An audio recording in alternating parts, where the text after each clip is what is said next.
The move the pawn to c4 by white is an inaccuracy. A superior alternative was the pawn to e4, claiming key space in the center, paving the way for the pawn to c5, significantly boosting piece coordination, which enables the knight to f3 to organize the counteroffensive seamlessly, whereby the pawn to e6 secures an overwhelming positional advantage, unlocking the pawn to d4 with highly aggressive threats. Continuing with the pawn on the c-file takes on d4, compromising the opponent's pawn structure. Black responds symmetrically with contesting the center, a solid and accurate move maintaining dynamic balance. White develops the knight to solidifying central influence, a very accurate move keeping the position stable. The move the knight to c6 by black is an inaccuracy. A superior alternative was the knight to f6, maneuvering the knight to an aggressive outpost, paving the way for the knight to f3, significantly boosting piece coordination, which enables the knight to c6 to organize the counteroffensive seamlessly, whereby the pawn to g3 secures an overwhelming positional advantage, unlocking the pawn to d5 with highly aggressive threats. Continuing with the pawn on the c-file takes on d5, compromising the opponent's pawn structure. White prepares the fianchetto with a solid developing move, typical of hypermodern strategy. Black follows suit with intending to mirror white's fianchetto, a sound positional choice. White completes the fianchetto with this bishop exerts long-range pressure on the central diagonal. Black mirrors the fianchetto with this bishop now targets the long diagonal, aligning with hypermodern principles. White prepares queenside expansion with a solid, though perhaps passive, developing maneuver. The move the pawn to d6 by black is an inaccuracy. A superior alternative was the pawn to a5, claiming key space in the center, paving the way for the pawn to d3, significantly boosting piece coordination, which enables the knight to f6 to organize the counteroffensive seamlessly, whereby the pawn to e3 secures an overwhelming positional advantage, unlocking short castles with highly aggressive threats. This allows the knight on the g-file to e2, guaranteeing long-term space control. White initiates queenside pawn push with this aims to gain space and restrict black's pieces. Black counters by advancing the f-pawn too. This creates dynamism but potentially overextends. White continues the queenside expansion with this solidifies the pawn structure and gains space. Black repositions the knight to a solid defensive maneuver to support the center. White pushes the e-pawn too. This supports the central pawns and prepares for king's pawn advances. Black develops the knight to a natural developing move, aiming to control central squares. The move the pawn to d4 by white is an inaccuracy. A superior alternative was the knight on the g-file to e2, maneuvering the knight to an aggressive outpost, paving the way for the pawn to a6, significantly boosting piece coordination, which enables the queen to b3 to organize the counteroffensive seamlessly. This leads to the pawn on the a-file takes on b5, liquidating material and gaining active play. Afterwards, the pawn on the c-file takes on b5 executes a favorable trade. This allows the pawn to d5, guaranteeing long-term space control. Black captures the d-pawn with a strong central thrust that equalizes the position. The move the knight on the g-file to e2 by white is an inaccuracy.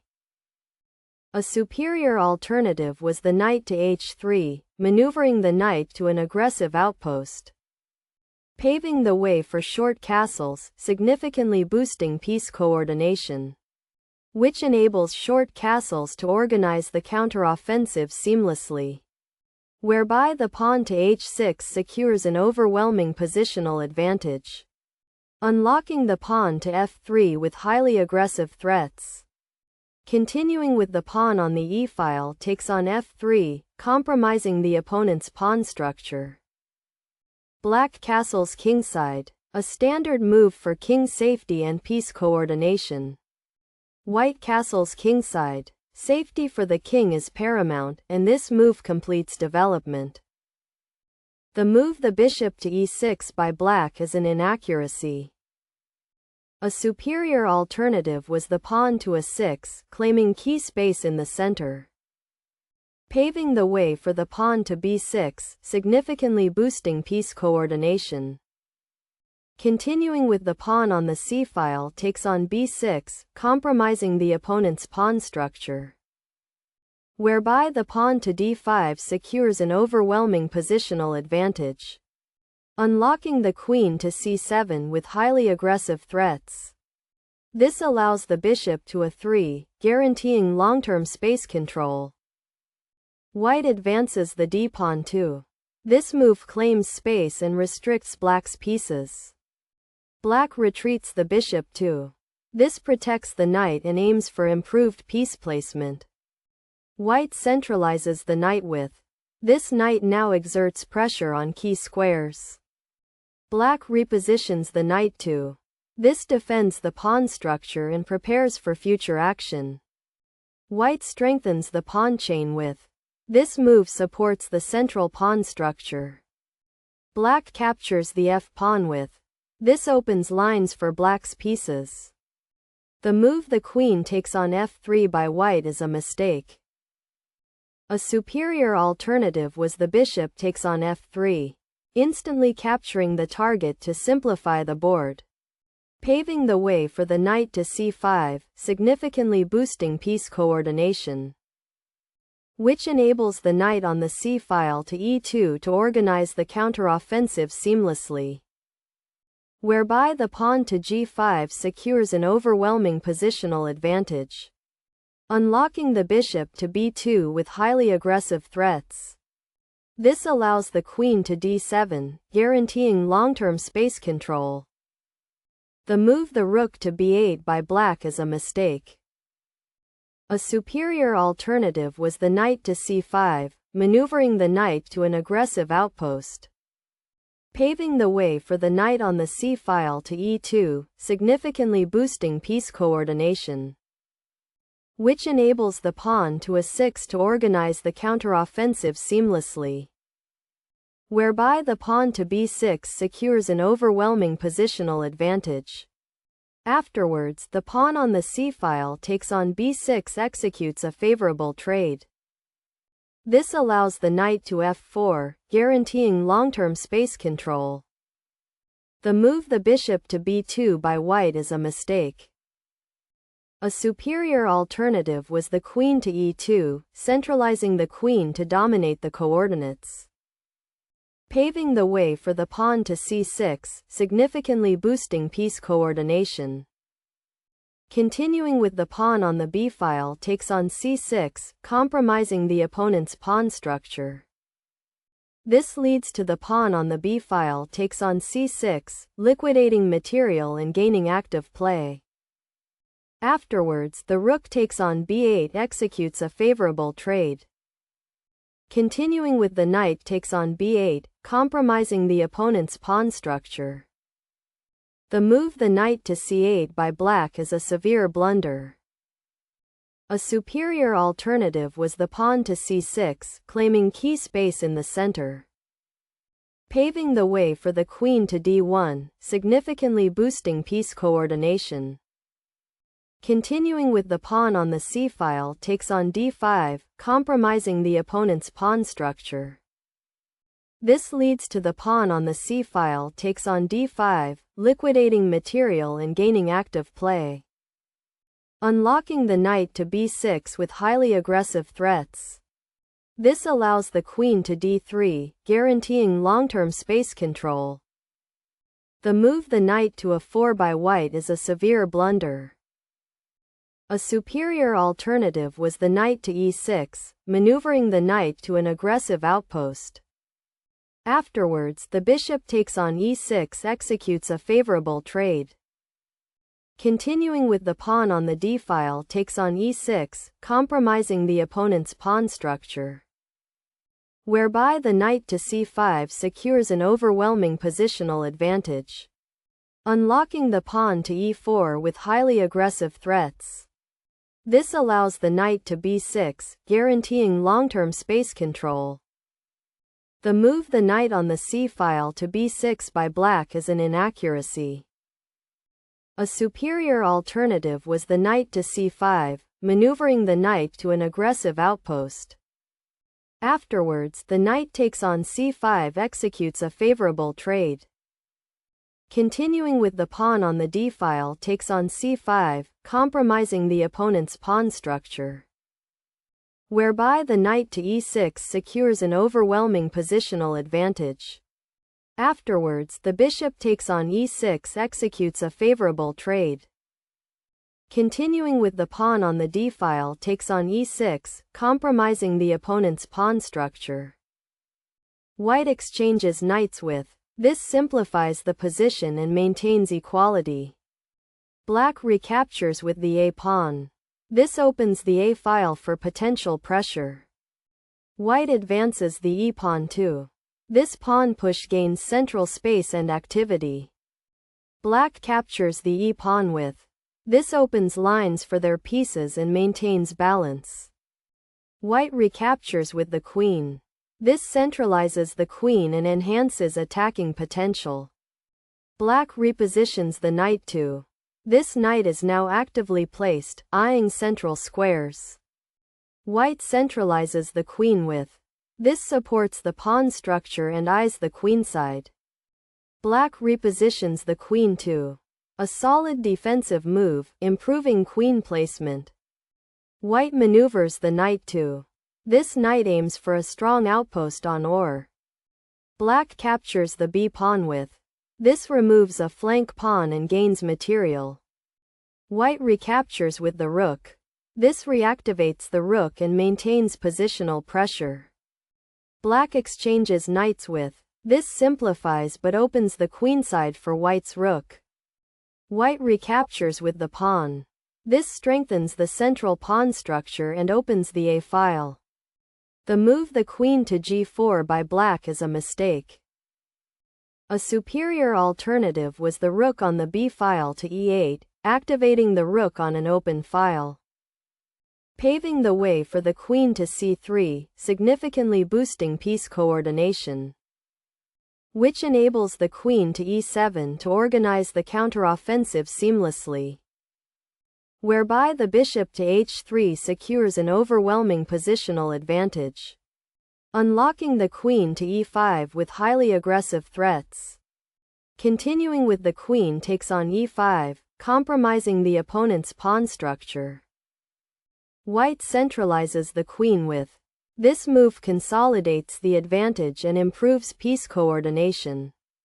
The move the queen to g5 by black is a mistake.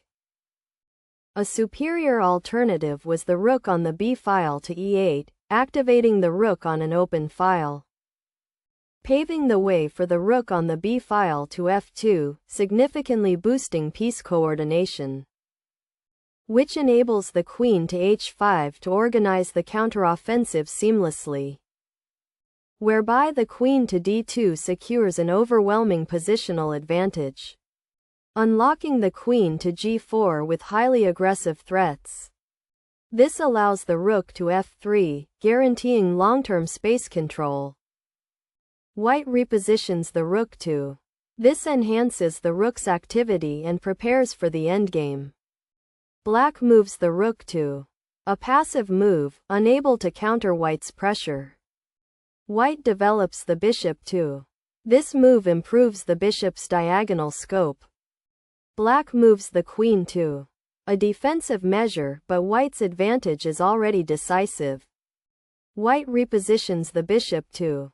This move creates threats and restricts Black's options. The move the rook to e7 by Black is a severe blunder. A superior alternative was the rook to d8, activating the rook on an open file. Afterwards, the rook takes on f7, executes a favorable trade.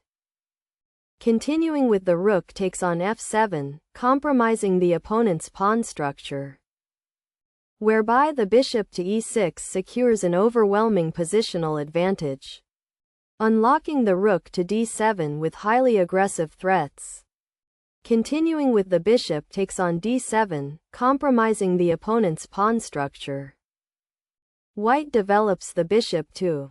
This move capitalizes on the blunder, securing a strong positional edge. The move the queen to g5 by black is a severe blunder. A superior alternative was the queen to g7, centralizing the queen to dominate the coordinates, paving the way for the rook to f6, significantly boosting piece coordination, which enables the rook to b8 to organize the counteroffensive seamlessly, whereby the queen to f3 secures an overwhelming positional advantage. Afterwards, the bishop takes on e6, executes a favorable trade. Continuing with the pawn on the d-file takes on e6, compromising the opponent's pawn structure. The move the pawn to h4 by white is a severe blunder. A superior alternative was the rook to f4, activating the rook on an open file, paving the way for the queen to e5, significantly boosting piece coordination, which enables the queen to f3 to organize the counteroffensive seamlessly, whereby the pawn to g5 secures an overwhelming positional advantage. Afterwards, the bishop takes on f7 with check, executes a favorable trade. This allows the king to g7, guaranteeing long-term space control. The move the queen to h6 by black is a severe blunder. A superior alternative was the queen to e5, centralizing the queen to dominate the coordinates. Afterwards, the queen takes on e5, executes a favorable trade. Continuing with the pawn on the d-file takes on e5, compromising the opponent's pawn structure, whereby the rook to f6 secures an overwhelming positional advantage, unlocking the king to g7 with highly aggressive threats. This allows the king to g2, guaranteeing long-term space control. White moves the queen to a decisive move that capitalizes on black's blunders, securing an overwhelming winning advantage.